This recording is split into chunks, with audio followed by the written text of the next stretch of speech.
Good afternoon, everyone. Sorry for the delay in getting there. I was just, my screen wouldn't share. I hope you all attended this morning's with Simon and he took you through our products and everything. I'm just going to take you through the a bit more of the technical side and some of the installation of the products. So us at Project EV, we're all working towards decarbonisation, and electric vehicles will be a major part of the decarbonisation within the UK targets. Some of our products, which Simon went through this morning, we have a full range of products. We start with the 7.3 kilowatt chargers. We have the basic one, and we've just now launched the Pro Earth, where there's no earth spike required on fitting that one. We have a range with 11 kilowatt three-phase chargers and a 22 kilowatt charger. And then we move into the DC chargers with a 40 kilowatt. We're just about to launch with a 60 kilowatt DC charger. And then the large one is the 150 kilowatt. We also have a range of twin gun floor standing mounted units. These are available in a single phase 7 kilowatt and the 3-phase 22 kilowatt. Both of those twin gun units do deliver the 7 kilowatts to each gun and 22 kilowatts to each gun. So please allow for that when putting your cable runs into the properties. We always recommend installations to be installed to the correct codes of practice. So please ensure when installing, use the IET standards. We're not here to tell you how to do your jobs and do the installs, but you know, we expect our products to be installed to the correct standards required. Please do your risk assessments as well before doing any installs, and ensure when you are doing the install, we get numerous questions. What size cable do I need to be installing the charger with? Obviously, it's down to you as an installer to specify the correct size cables, but we do recommend the Doncaster Cables website does have a very, very good calculator on their site.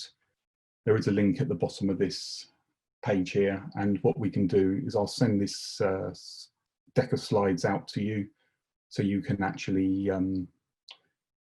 go on and look at these at a later date and use the link to be able to specify the length of cable and the ampage required for each charger. Moving on to the chargers, we've got several ways of setting up the chargers. We can do everything with a mobile phone and an app. You can set the chargers up, or you can plug into them with a network cable and connect them up using a computer.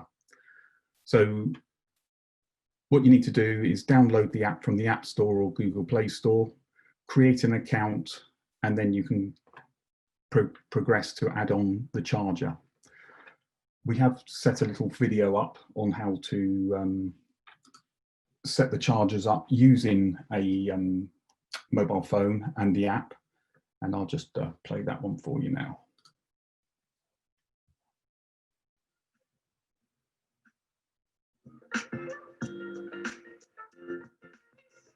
Welcome to the Project EV tutorial series.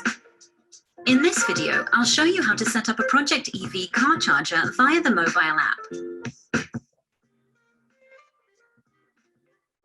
To begin, you'll need to download the Project EV app from either the Apple App Store or the Google Play Store.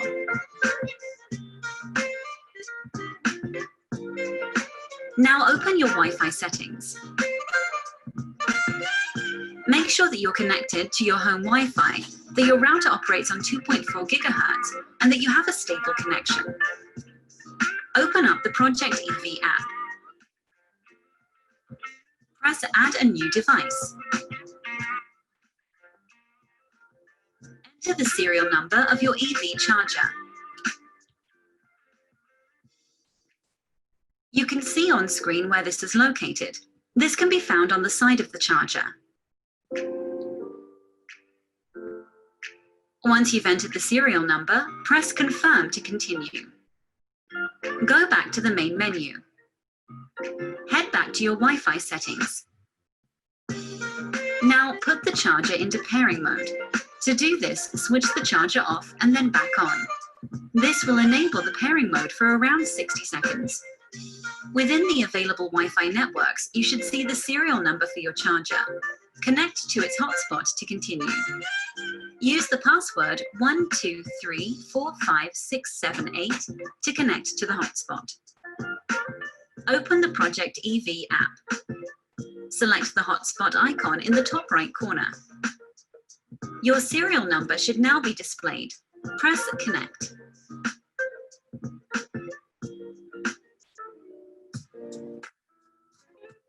Scroll down to the Wi-Fi name field and input your router's SSID and password. Enter the details exactly as shown on your router. The step is case sensitive.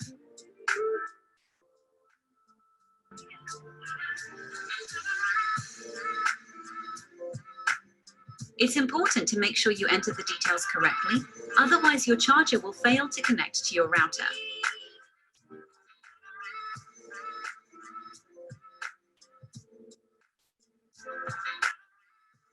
Continue scrolling to the charging model field. Each charging model has its own function. The app RFID option will control the charger via the Project EV app only. The only RFID option will control the charger via the included RFID card. This only applies to RFID models. Plug and Charge will automatically start charging upon connection to the vehicle. Check your work for errors, then press Save.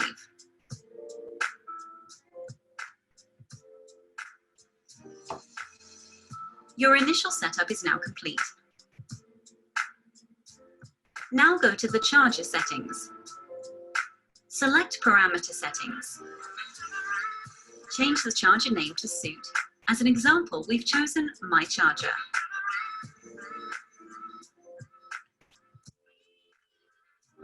If you have multiple chargers, you can set a site name such as Home or Work. For example, we choose Home. Press Save. Your setup is now complete. Happy charging! For more videos like this, go to www.support.curve360.com and press the EV Chargers option. Thanks for watching.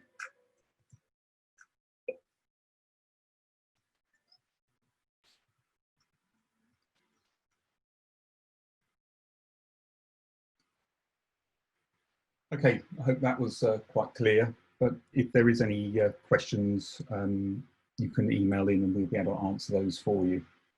On the main screen, this app is available with every one of our chargers. It is free of charge. There's no cost for this app, and we've added lots of features into this into the app. Here's some of the main features. Obviously, you've got multiple accounts. We can link within the. You can share your account with multiple people in the household. You can run multiple chargers within the same app through the tabs along the top of there.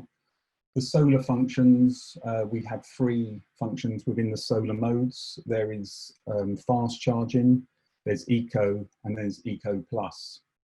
Within the fast mode, what it will do is it will take any solar generation and then top the charger up to the 7.3 kilowatts. In the Eco mode, it will limit what's taken from the grid and only top it up to 3.6 kilowatts of charging. So it will be more of a trickle charge. And the Eco Plus mode, it will just use the solar generation only to charge and will not take anything from the grid. But this does have a limit of 6 amps. So you need to ensure that the generation is more than 6 amps before it will actually engage the charger. Within the preset charges, you can enter in there, you can put a cost amount. So if you had a visitor, or if you had a pub set up where someone wanted to charge and put £5 worth of charge in, you could set the amount in there and the charge was charged to that amount, as long as you've set the kilowatt hours rate that you wish to charge in the parameter settings in the settings page. You could set it and just put 4 kilowatts in if you wanted to in the energy section, or you could set it and run it for a timer. So if you only wanted a 10-minute charge or 2 hours, you can set that to charge there.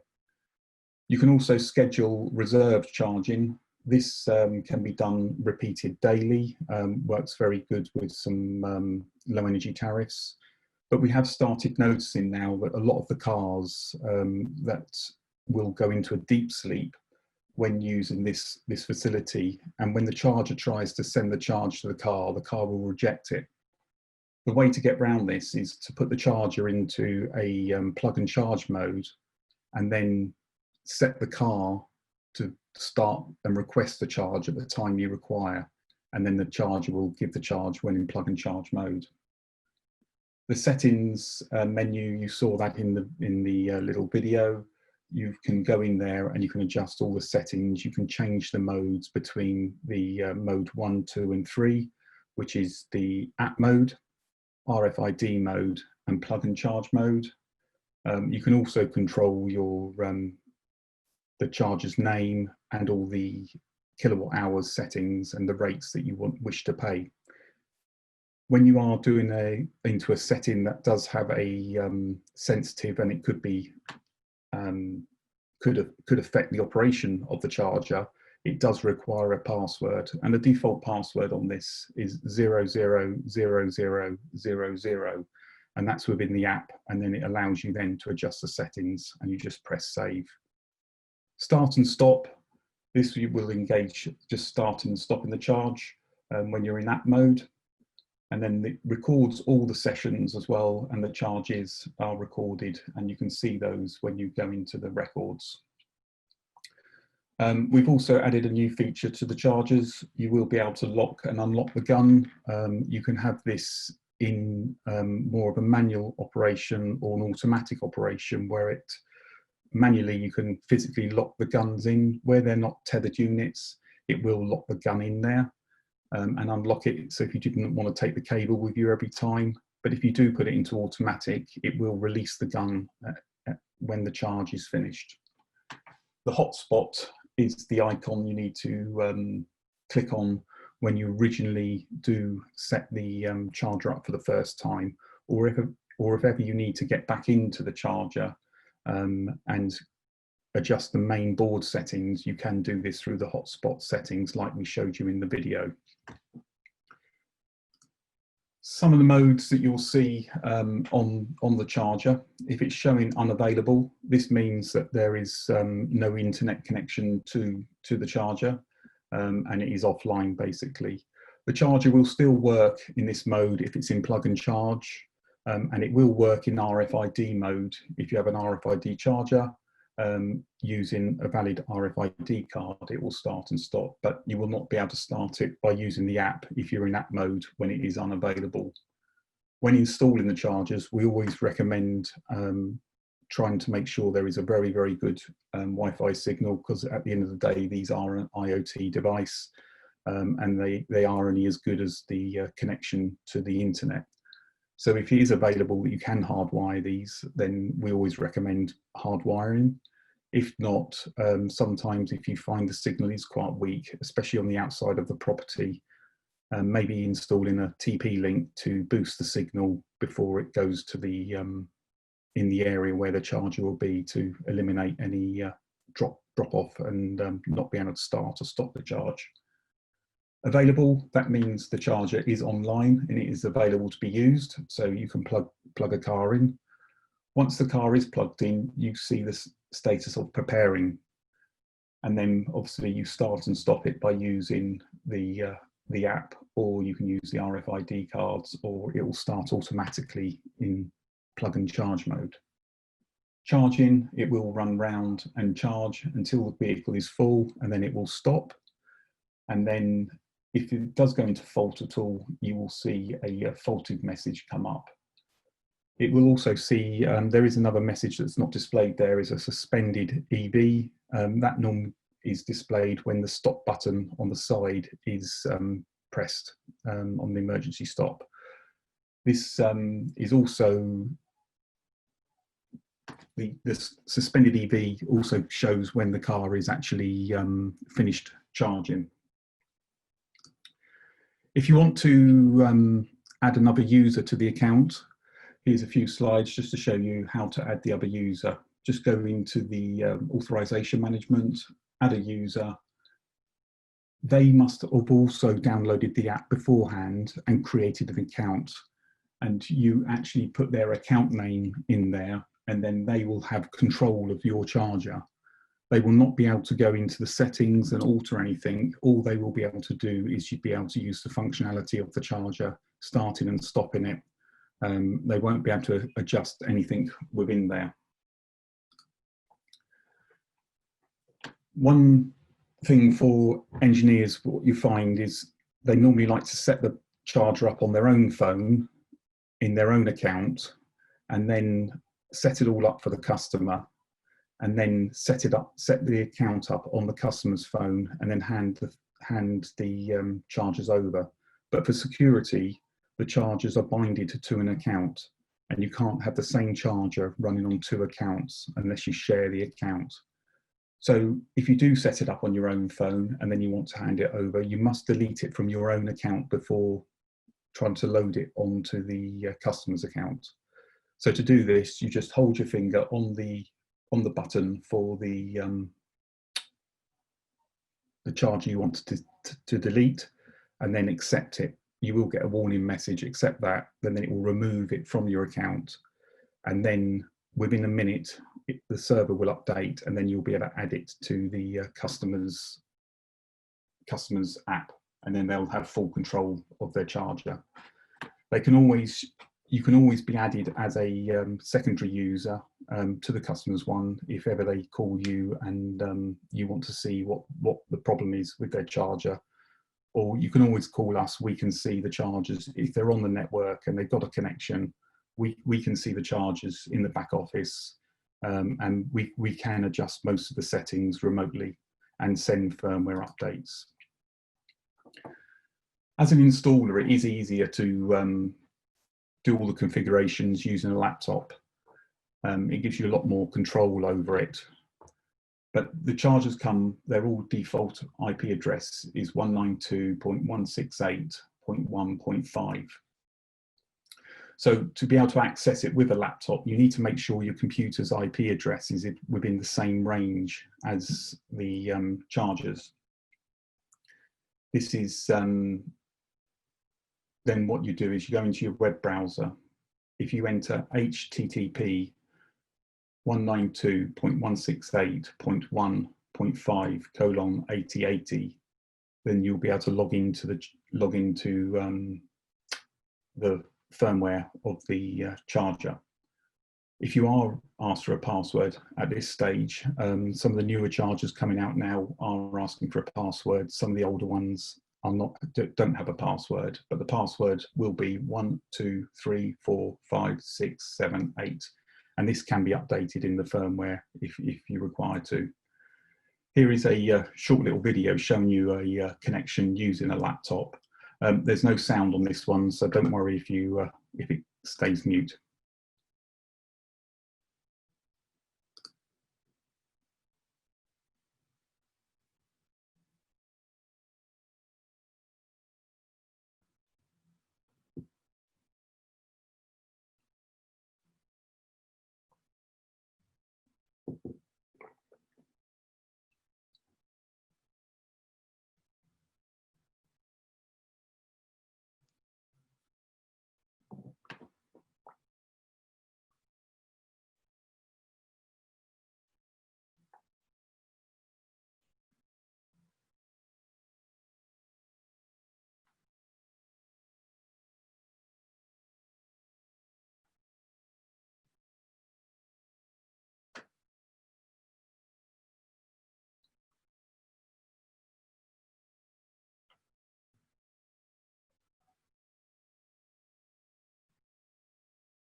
Okay, so with the using a laptop, and if you have multiple chargers connected at the same property, and you're going to be hardwiring them to the LAN, then you need to be very conscious of the IP addresses, because all the chargers come with the same IP address, and if you install them and just wire them all in using a LAN connection, you will only get one charger going live, because there will be some IP conflicts going on.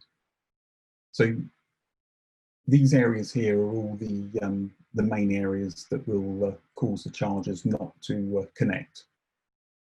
So with the IP addresses, you will need to allocate new IP addresses to the property, but it'll always be worth speaking to the sites or the property owner's IT person to see which IP range they're working with, because if you allocate an IP address that isn't within the range that they're working with, the chargers will not go online. The settings there on the charge mode 1, 2 and 3, that's to work between the app, the RFID and the plug and charge modes. And then the Wi-Fi SSID, if you're going to be using that method to connect the chargers, you need to make sure that the spelling is 100% correct for the SSID and the password key. If you don't get any of these correct, then the charger will not go online and the app won't connect. And if for some reason you have got those correct and it's not connecting, always check the server URL, because if someone's gone into the settings and altered that or deleted something from it, it needs to show that charge grow watt, and it has to have the port number 80 there, OCPP with the /WS. If that's been altered in any way, then the app will not work at all. This is also where you would change the settings. We also offer a EV Pro app, which is more of a public charging for collecting of funds for more commercial premises, and it does a load balancing for multiple chargers within a commercial environment as well. This is where you would change that to point it towards a different URL for using a different platform, but then that will then mean it would not work with this Project EV app that we've been looking at.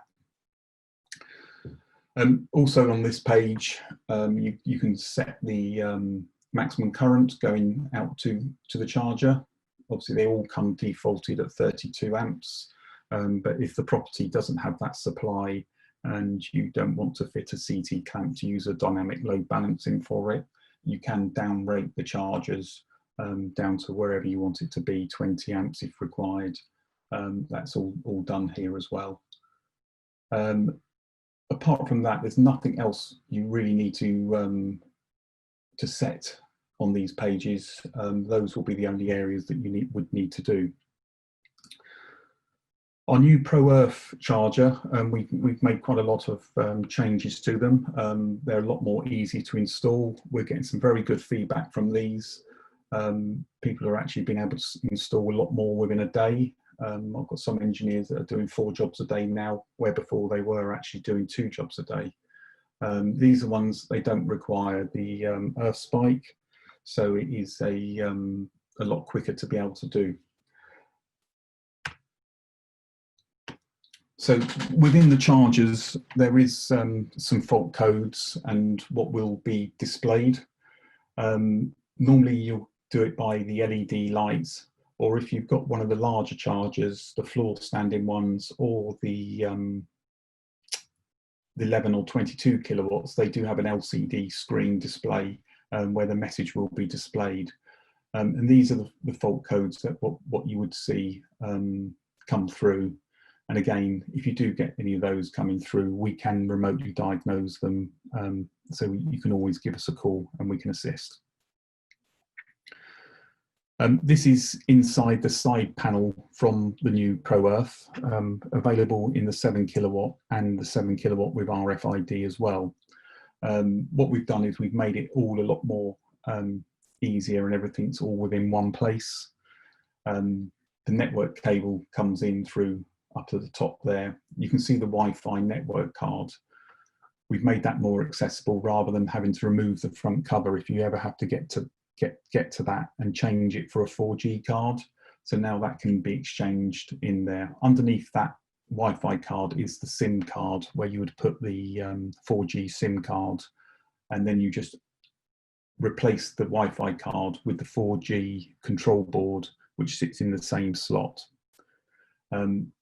The clamps down on the bottom there, those you can't really see it very well on this picture, but the one on the right hand side, the CT clamp and the Modbus meter connections, there's two on top of each other. They slide out so you can actually easily terminate the cables, and then they just push into a slot on there. And the one in the middle there is for the peak and off peak charging for switching there.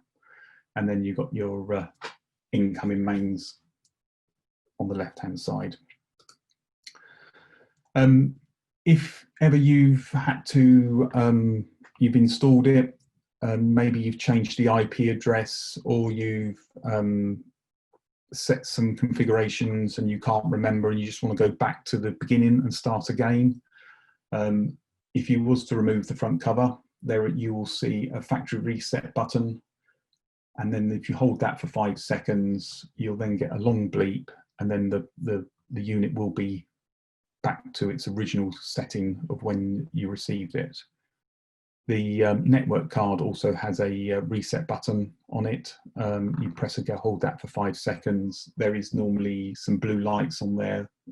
They will go out, and then it's reset, and that will wipe any configuration settings that have been saved to either the Wi-Fi network or the charger itself. All of our chargers have the control board in there the same, so they might be configured in a different way, but you will see a reset button on any one of our chargers.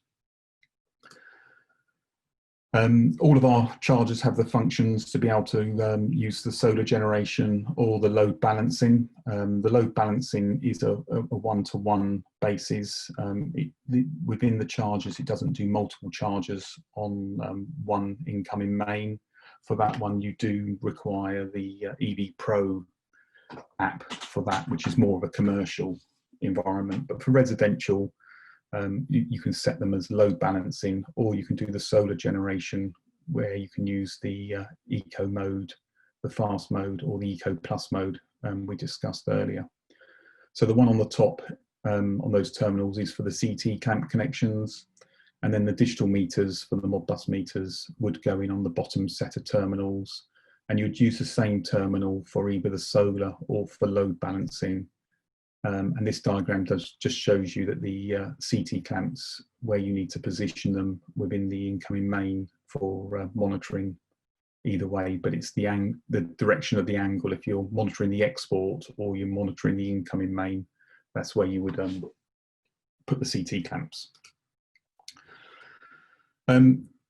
Dynamic load balancing, I mentioned what we can do. Obviously, what the chargers will be doing is it will be monitoring the incoming main. So if there is only a 60 amp fuse on the incoming property, you set that within the parameters, and then the charger will be monitoring that incoming supply. So if suddenly you've come home from work, you plug the car in and started charging, and then you go and put the cooker on and put the kettle on, and it gets up to that 60 amp supply, the charger will actually stop charging, and then what it will do is it will slowly ramp up to what's available. So if there was only 20 amps available, it will only charge at 20 amps until it sees a drop in that current, and then what it will do is stop the charge again, and then it will ramp back up, and if there was only 30 amps available after it's done that cycle, it will then carry on charging at 30 amps. So it's constantly monitoring it, so there's no risk of exceeding the 60 amps. And those settings are set within the firmware of the chargers. In the video we saw just now of the laptop configurations, if ever there was we had to ask you to do a firmware update, or we were going to send you, you wanted to put a different operating system on it, and we need to send a firmware, there is the we can send remotely to the chargers, but they need to be online. But if ever you attend a site, you need to do it on site. If you plug in the laptop and follow the procedure of connecting the laptop, you can quite easily load it on the bottom and upload it from a local file on your computer. But one thing, what you need to make sure on, obviously, as we've developed the chargers, there is different firmware versions, even for the same type of charger. And if ever we do send one for you, and before you do load it, please ensure that the firmware is the same batch. And these are noticed by where you see here the H4 or the H3 for the 7 kilowatt chargers. You must make sure you're loading that version on, or as you lock the charger out.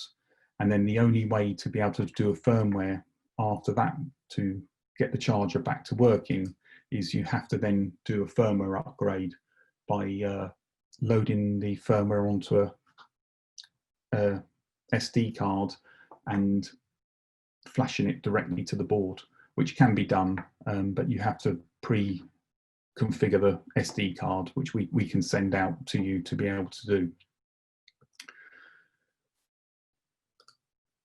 We have a list of sort of frequently asked questions. I don't need to really go through all these. I can send this out to you so you can have them for your record.